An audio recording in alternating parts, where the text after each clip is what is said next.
पत्रकार हरेश हरड. ठाणे जिल्ह्यातील शहापूर तालुक्यातील वन विभागाबाबत जे वन विभागाचा भ्रष्टाचार आहे त्याच्याबाबत आज मी ठाणे येथील जिल्हाधिकारी कार्यालयात उपोषणास बसणार आहे.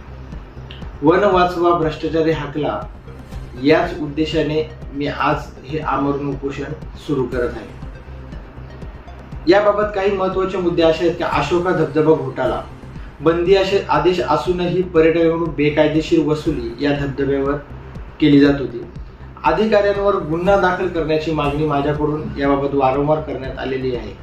धबधब्याला स्वतःची मालकी समजून पावत्या वसूल करून स्वतःचे खिसे भरण्याचे काम येथील अधिकारी वनपाल विहीगाव तथा सचिव संयुक्त वन व्यवस्थापन समिती हे करत आहेत. त्यानंतर याच परिसरामध्ये अवैध दारूभट्ट्या आहेत. वन क्षेत्रामध्ये 200 पेक्षा अधिक दारूभट्ट्या आजही सुरू आहेत. याबाबतची मी वारंवार लोकेशन देऊनही संबंधितांनी कोणत्याही प्रकारची कारवाई या ठिकाणी केलेली नाही. संबंधित वनपाल कसारा व वनरक्षक उमरावणे यांना निलंबित करण्याची मागणी या उपोषण दरम्यान मी करत आहे. डबल फंडिंग घोटाळा, तात्कालीन वनपाल साकुर्ली यांनी डीपीडीसी आणि टीएसपी निधीतून अपहार करून घोटाळा केल्याचे मी वारंवार पत्राद्वारे समोर आणलेले प्रशासनाच्या. संबंधित वनपाल यांच्या संपत्तीची चौकशी करण्याची मागणी मी या उपोषण दरम्यान करत आहे. एकाच जागी वर्षानुवर्ष अधिकारी, कर्मचारी, लिपिक, लेखापाल शहापूरमध्ये नियुक्तीपासून 20-25 वर्षापासून यांची आतापर्यंत बदली झालेली नाही. कोणाच्या संगनमताने होत आहे याचा आरोप मी या उपोषणादरम्यान ठेवलेला आहे.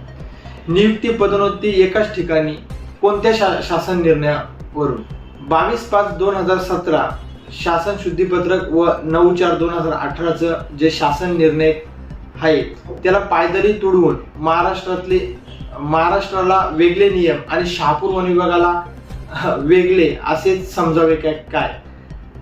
तर या उपोषणादरम्यान हे जे काही या शहापूर वन विभागामध्ये वर्षानुवर्ष पदासाठी चिकटून आहेत, तिथे कार्यरत आहेत, त्यांना तात्काळ त्यांची बदली इतरत्र जिल्ह्यामध्ये करावी अशी मागणी मी या उपोषणादरम्यान ठेवलेली आहे. जोपर्यंत माझ्या मागण्या पूर्ण होत नाही तोपर्यंत हे उपोषण, आजचे जे उपोषण सुरू होणार आहे ते उपोषण सुरूच राहील असा इशारा मी प्रशासनाला देत आहे.